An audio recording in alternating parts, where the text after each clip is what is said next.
kreatifnya mereka, mereka akan melihat dunia yang lebih luas gitu.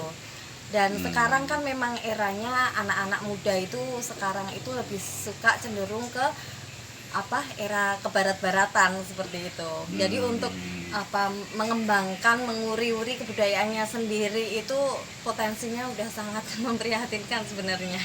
Jadi kalau enggak kita yang mulai, kita mulai ajak mereka, siapa lagi? Iya. Untuk basic teater lagi kembali Mbak, sebagai seorang pemain ketoprak sudah sejak kapan Mbak itu?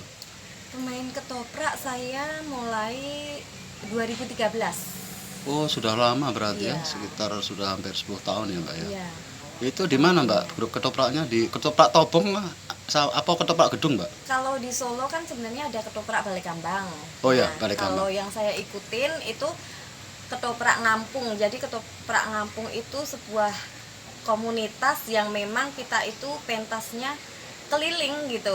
Jadi di Semacam mana ketoprak Tobong nggak salah ya? bukan, kalau Oh. ketoprak Ngampung itu lebih ke era yang sekarang. Jadi kita lebih pembawaan yang lebih kontemporer mungkin bisa dikatakan Oh, seperti saya itu. pernah menyaksikan di Taman Budaya itu di ketoprak Pendopo nggak salah, biasanya dikatakan begitu. Nah, beberapa tahun lalu saya pernah menyaksikan itu. Iya. Nah, sebagai seorang seniman ketoprak juga, apakah bakat atau talenta itu nurun dari Mbah atau Mbah Kakung, Mbah Putri atau Tidak ada. otodidak? Iya, otodidak.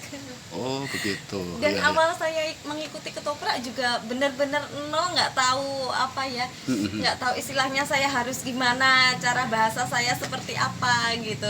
Ketoprak itu biasanya improvisasi dialognya Mbak ya? Iya betul, improvisasi. Kalau semua. main film kan tadi ada skenario yang harus dihafal ya. Iya, kalau ini memang sudah ada skenario, kita hafalkan seperti itu. Tapi kalau ketoprak Ngampung yang saya ikutin hanya model penuangan, lalu kita di panggung mengaplikasikannya sendiri gitu. Oh, jadi tidak ada skenario ketoprak Mbak ya? Tidak ada sama sekali. Oh, begitu. Hanya Iya. model penuangan.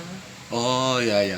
Nah, perbedaan antara ketika Mbak main ketoprak ya, seniman ketoprak dengan pemain film tuh bedanya di mana? Tantangannya di mana, Mbak? Tantangannya kalau di ketoprak itu karena kita memang benar-benar harus spontanitasnya itu yang jadi tantangan Improvisasi. gitu. Iya betul. Jadi segala situasi kondisi memang harus pandai-pandai menguasainya. Iya. Padahal itu kan mungkin ada peran-peran pembantu utama atau peran utama juga di dalam Iya betul. seni ketoprak itu ya. Iya. Sampai sekarang masih main? Masih, iya. Masih. Oh, begitu. Ada berarti satu kelompok kesenian ketoprak gitu yang sampai ikuti sampai sekarang dengan Mbak Juda juga nggak salah ya? Iya, tapi kita beda komunitas. Oh, begitu. Iya. Jadi pemirsa sekalian ini Mbak Mintari ya. Iya. Ya. Ini adalah seorang pemain ketoprak yang sekarang juga masih aktif sebagai generasi muda untuk dicontohi para kaum muda sekalian, terutama yang sangat dengan Mbak Mintari tadi, dan juga beliau juga seorang pemain film ya. Sekarang sementara ada produksi tadi. Saya menyaksikan hampir kurang lebih sekitar 4 jam baru. Proses syuting itu melelahkan Mbak ya? Iya. Betul, sangat melelahkan. Diulang-ulang terus tadi ya? Iya, Satu tapi- adegan bisa sampai 5-6 kali itu. Iya, tapi ini karena kita tertolong, kita sangat terbantu untuk banyaknya kamera, jadi kita sedikit menghemat waktu juga. Jadi sangat mempengaruhi juga gitu. Saya lihat Mbak Mintari tadi dalam acting tuh wajar sekali, artinya tidak kelihatan grogi atau bagaimana. Memang sudah terbiasa Mbak ya. Iya. Selain di film ini Mbak, prodi film miniseri karya Pak Anindawan ini ada pernah main film atau sinetron atau film pendek mungkin?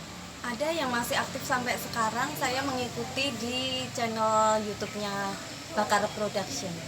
Bakar Production. Iya. Oh ya. Itu Mbak juga sebagai pemain ini ya. Iya, betul.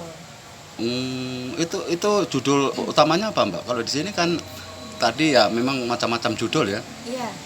Sama, kalau di Bakar Production juga tidak jauh beda, kita juga menyampaikan cerita keseharian, tapi kemasannya di situ ada guyonnya, ada seriusnya, terus Oh iya. ada percintaannya.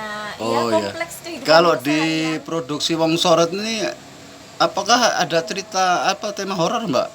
tadi kelihatannya kita syuting di rumah tua situ, saya takut juga. Iya.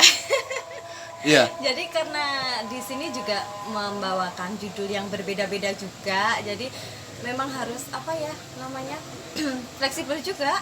Dari sutradara apa judul apa yang akan beliau tulis, kita harus siap juga dengan kondisinya. Iya. Untuk menghadapi ini kan Mbak Mintari tadi kan bermain beradu akting dengan para aktor senior ya Mbak itu. Iya. Tadi yang peran-peran tadi itu kan aktor-aktor teater semua yang di Solo yang sudah terkenal ya. Apakah mengalami kendala ketika berakting bersama dengan kakak-kakak ini Mbak? Kalau saya pribadi tidak menganggap itu sebagai kendala, malah justru ketika Mintari berduet dengan senior Mintari, malah justru Mintari apa sih yang kurang dari Mintari itu. Jadi memang sebuah pacuan juga untuk proses belajar Mintari agar lebih dapat ilmu yang lebih banyak lagi tentunya. Iya, tadi saya lihat juga ada dibimbing oleh Pak Nindawan ya. Iya. Ya, seorang sutradara dan dramawan yang terkenal sekali di Indonesia yang kemarin memproduksi Panembahan Reso sebagai sutradara. Kemarin saya juga wawancara dengan Pak Nin di rumah beliau sekitar 2 jam itu. Iya. Yang berikutnya Mbak Mentari, ini Mbak sudah berkeluarga? Sudah. Oh, sudah berkeluarga Iya. ya? Punya putri, putra berapa? Sudah punya putra 1. Putra 1 ya? Iya. Oh, suaminya profesinya apa Mbak? Di seni juga, cuman lebih di musik. Oh, pemusik. Iya. Ya Mbak Yuda tadi juga, ini suaminya yang terlibat juga di produksi film ini Mbak Mentari ya. Ya, untuk terakhir Mbak Mentari, ini mungkin bisa, apakah untuk ke depan ya, Mbak Mentari sebagai penari dan juga pemain film dan sinetron yang bersifat profesional ya, apakah minta maaf bisa mencukupi kehidupan keluarga? Puji Tuhan bisa. Oh begitu. Iya, karena kan kita sebagai seniman kembali lagi kita tidak bisa berpikir untuk dalam satu bidang gitu. Kita harus mempunyai pandangan yang lebih luas lagi. Apa sih yang bisa kita lakukan selain di tari gitu. Kita coba beradu akting. Oke, ayo kita belajar sampai mana. Kalau itu selama kita belajar dengan sungguh-sungguh, kita mengeluarkan energi kita, pasti semua akan terbayar. Iya, iya. Minta maaf ini yang sangat mendalam lagi. Honornya berapa sih Mbak untuk film miniseri seperti ini? Oh, kalau dalam Ageng sendiri kita nggak ada budget sekecil apapun. Tapi ada juga ya untuk semacam uang transport atau apa? Nggak ada sama Nggak sekali. ada? Jadi kita memang benar-benar berangkat dari sukacita aja kita. Terus berkumpul biaya produksinya dari mana Mbak? Dari pekerjaan yang lain. Oh luar biasa. Saya pikir dapat honor berapa juta. Amin, harapannya seperti itu. Iya. Baik Mbak Mentari sudah wawancara dengan saya. Demikian pemirsa sekalian di Joko Bayu Channel yang sementara tadi 1 hari penuh mengikuti proses syuting film dari Pak Hanin. Terima kasih atas waktunya Mbak. Sukses selalu. Salam untuk keluarga dan putra putrinya. Putrinya putranya berapa? 1 Mbak ya. Ya. Oke, salam sama suami yang musisi juga Mbak ya. Iya betul. Oke. Terima kasih Mbak. Sama-sama. Selamat sore. Selamat sore. Kiranya Tuhan memberkati. Amin.